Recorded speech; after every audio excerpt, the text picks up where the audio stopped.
আপনারা অনেকেই হয়তো চাইনিজ বাম্বু ট্রির এই অসাধারণ ব্যাপারটা জানেন যে সেটা রোপণ করার পর 4 বছর 10 মাস 2 সপ্তাহ মাটির নিচেই থেকে যায়। সেটা বিকশিত হওয়ার বা অঙ্কুরোদ্গম হওয়ার কোনো আলামত মাটির উপরে দেখা যায় না এই সময়টাতে। পরবর্তীতে মাত্র 6 সপ্তাহে মানে 1 মাস 2 সপ্তাহের মধ্যে সে তার সর্বোচ্চ বিকাশের পর্যায়ে পৌঁছে যায়, অর্থাৎ 90 ফিট পর্যন্ত সে লম্বা হয়। এখন প্রশ্ন হচ্ছে এই গাছটা কি আসলে 6 সপ্তাহে বেড়ে উঠলো নাকি পুরো 5 বছরে বেড়ে উঠলো?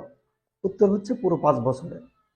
এখন কোনো ব্যক্তি যদি তার এই বেড়ে ওঠার প্রসেসটা না বোঝে তাহলে সে এত দীর্ঘ সময় অপেক্ষা করতে পারবে না।